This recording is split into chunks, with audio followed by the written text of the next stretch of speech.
Guys, thank you so much for joining us. I am delighted to say I am joined by the Vic Gordon, who we're going to have a conversation. We're actually going to talk about your life. Oh no. Which is the reason we're sat here, because John has just unpacked for us the light of the world. And you're somebody we've identified with your husband Rick, who can't be here tonight. He's with 3 kids at home He's doing homework. You're people that embody what it means to be the light of the world. So we just want to talk about, you wouldn't necessarily say it about yourself, so we're going to try and unpack some of your life and your perspectives and what that looks like. We're going to talk a little bit about some of the stuff you've devoted your time to. Okay. But when you hear the idea, the concept, when you hear Jesus saying you're the light of the world, what does that mean to you guys? What does that look like for you guys? I guess for us, how do we put that? I think it's about not overthinking it. I think for us, it's about your everyday. It's about where God has placed you. Like, he tells us to go make disciples.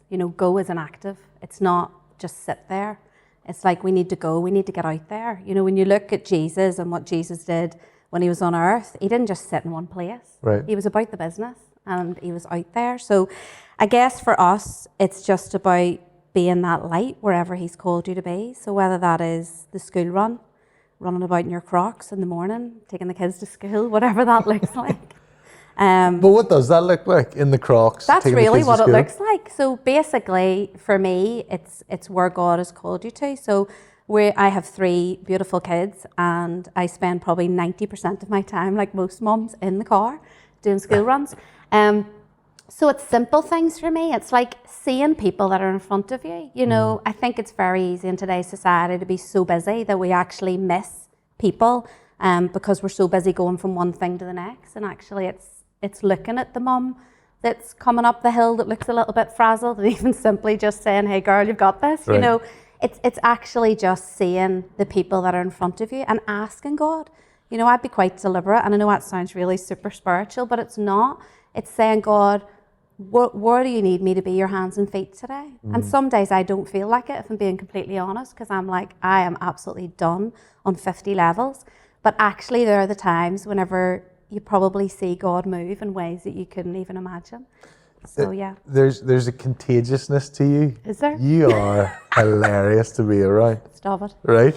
And your dad's sitting over there as well, which is even better. So he's laughing at you saying that, but there is a contagiousness to you because there's this vibrancy. And it's obviously led through that filter of purpose in your life that God in you is now to be his hands and feet, to see the person in front of you.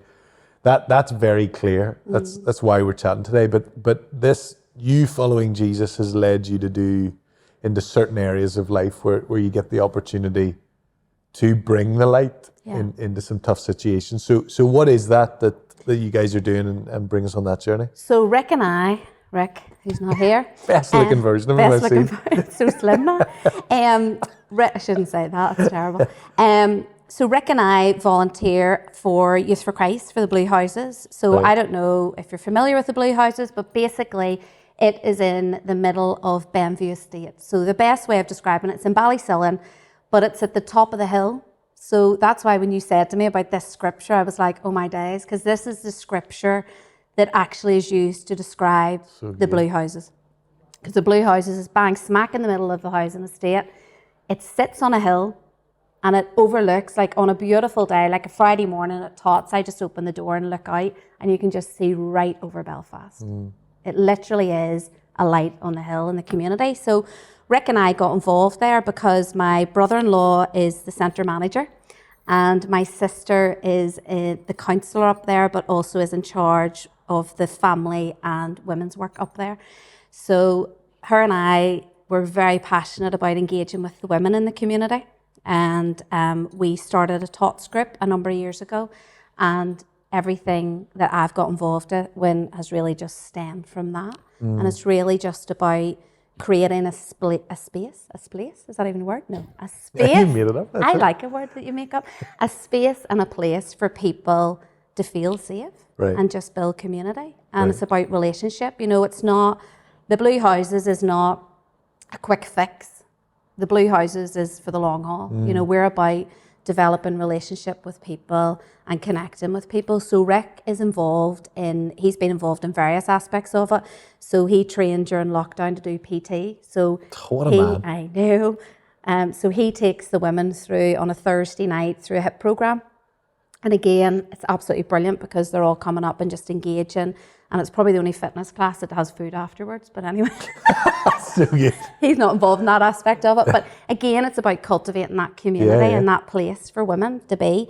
And then Rick's been involved, obviously, in the woodwork stuff that they're doing. Him and Dad and Trevor have been doing woodwork with the young guys in the area as well. So yeah, for us, it's really, like, I love it. I just love the realness of the place. I just love the women that we get to work with and do life with, and obviously the kids that come along with them as well. So yeah, you make it way more simple than we could sometimes do when it comes to being the light of the world. yeah, Because we live in a very self-deprecating culture where we don't like to actually admit, I feel purpose, I feel called. yeah, But you actually have to acknowledge that. You have to acknowledge when you follow Jesus, you are the light of the world, yeah. right? How do you embrace that? Like, what is it? Like, what do you? Somebody's like, okay, Vic, how do I become the light of the world? Yeah, I always remember Christine Kane talking years and years and years ago, and she used the example of her daughter Katie, who basically had a little torchlight, and she was running about the room, and she says, "Mummy, make the room darker, make the room darker, make the room darker." And she was like, "Right, okay." So they found like the darkest place for her to bring her light and illuminate it. And it was like, in order to bring light, we need to go into the darkness. Wow. You know, there's no point in me sitting here now with a torch.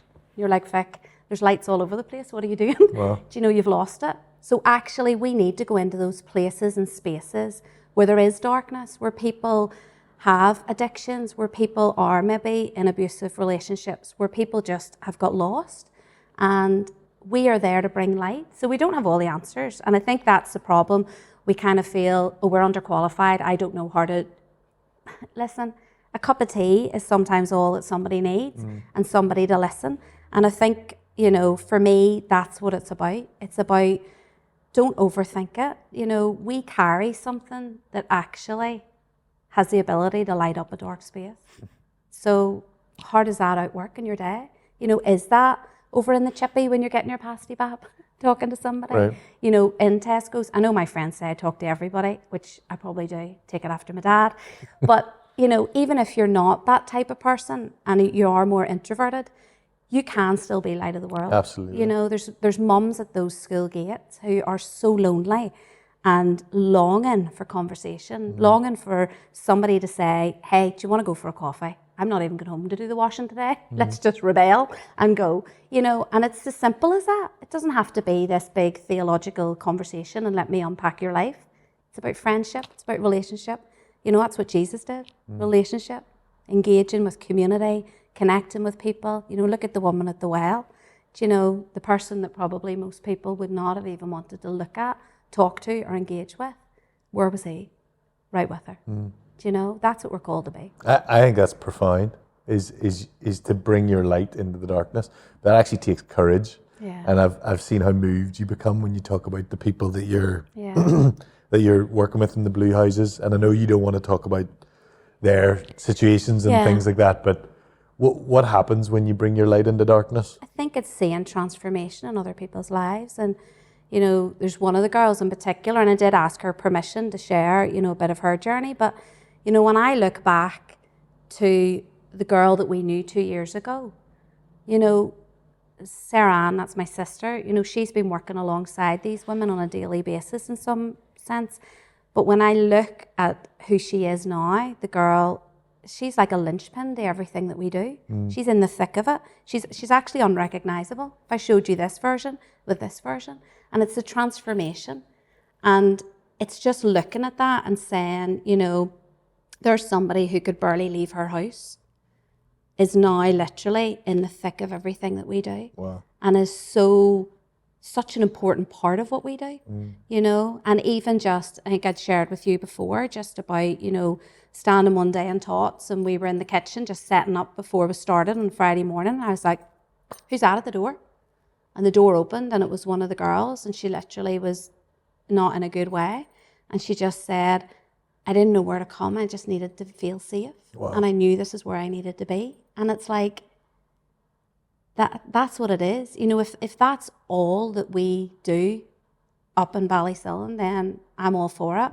But actually, God's called us to more, and I believe He's got more for that community. You know, so You're an example to us, Vic. I know you'll be the last person to say that, but you're an example to us. You and Rick both, your dad as well, the legacy in your family of how you guys have followed Jesus. It's almost like you make every moment joy-filled because you see the potential of every moment because of the light that you carry. So thank you for carrying that. Thanks for helping us on our journey, and hopefully this sets you up for some more conversations as you unpack what Vic's saying, and just continue to wrestle with the Sermon on the Mount, the teachings of Jesus. But thanks for checking us out, and we'll see you soon.